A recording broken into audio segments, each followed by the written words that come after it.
Il s'agit de ces instants, ces temps octroyés pour pouvoir penser les actes. Impossible pour certains, et pas pour d'autres. Une nécessité pour toutes et tous.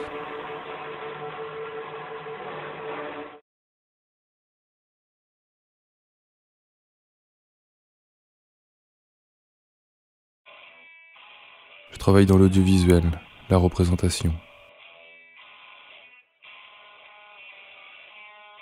Mis à part les élucubrations enfantines, j'ai aussi longtemps que mes envies existent voulu faire ça. J'ai toujours pris autant comme un travail que comme un devoir. Une envie autant qu'une nécessité. J'ai réalisé quelques courts films en vidéo. Cet acte reste souvent solitaire pour moi, en tout cas dans une bonne partie du processus. J'aime échanger et discuter, et l'apport du travail en cours nécessite une confiance immense pour le partager.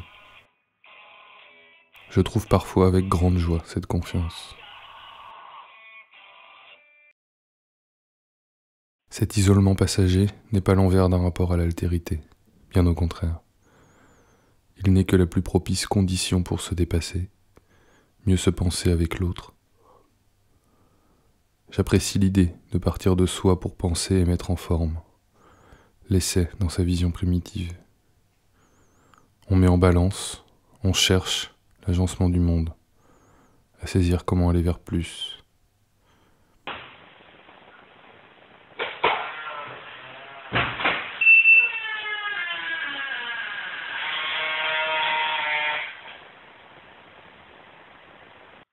Collaborer est un travail bien différent.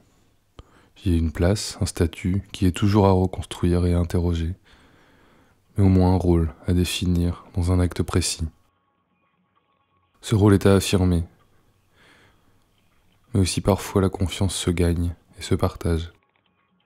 J'espère la partager avec certains qui m'ont permis et me permettent d'avoir un statut, une place.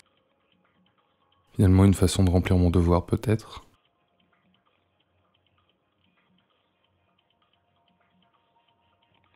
On partage un régime de référence et on travaille ensemble à créer, à produire, à transmettre.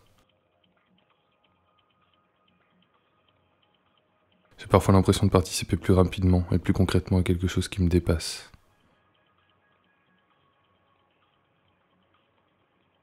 Les voies de la transcendance semblent bien impénétrables.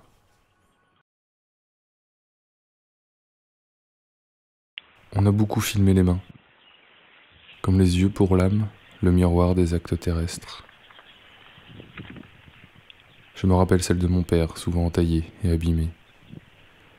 Les miennes ne s'abîmeront que rarement. Je suis sur un tournage où je travaille comme preneur de son.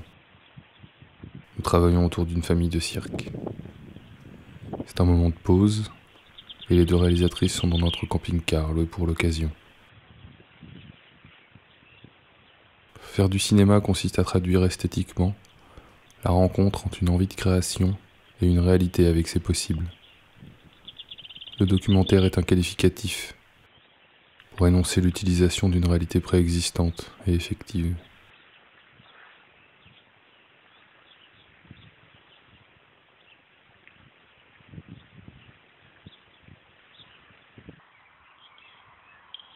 Je dois m'approprier le fantasme artistique d'un auteur et l'aider à le mettre en œuvre. Je dois être capable de répondre à leurs attentes précises, tout en ayant la force de proposition qui les surprenne. Être en adéquation avec leurs propos, saisir pertinemment leurs envies, et être à même d'en confisquer techniquement le décalage.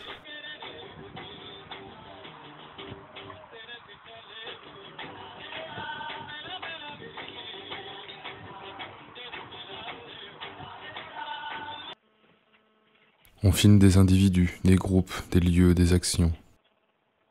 Comment les faire devenir des personnages, tout en les laissant être des personnes.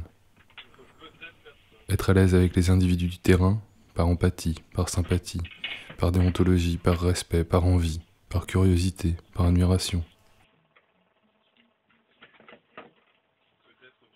Mais ce statut est bien plus complexe. Il ne faut pas être plus que les réalisateurs, Ils t'en voudraient légitimement de s'octroyer leurs relations spécifiques, qui restent une donnée fondamentale du film. Pas être moins qu'eux, il n'y a pas de place pour le conflit et l'instabilité, impropre à un terrain de création.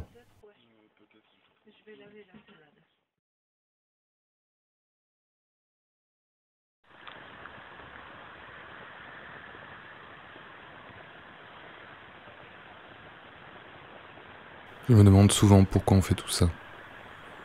J'aime croire que le monde est une organisation symbolique, une herméneutique de l'autre. On l'oriente dans un sens qui nous semble plus juste, en produisant et recevant des strates de sens, en jouant avec ceux-ci. J'ai la chance d'avoir pu jusqu'à maintenant en vivre. Mais le salariat n'est finalement qu'un compromis laissé au monde marchand. Les acquis sociaux, pourtant si nécessaires, ne sont que des arrangements sur les niveaux de pouvoir instaurés par les uns sur les autres.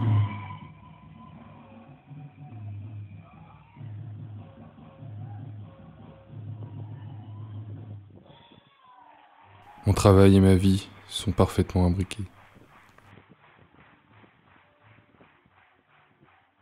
Il n'y a pas vraiment de rupture, juste une organisation, des temps donnés à chaque événement. Je ne trouve pas que le problème soit que le travail se mélange avec la vie quotidienne. La vraie question est de savoir pourquoi le travail peut être si laborieux, inintéressant, aliénant et peu épanouissant, pour qu'il ne puisse pas se mélanger pleinement avec elle.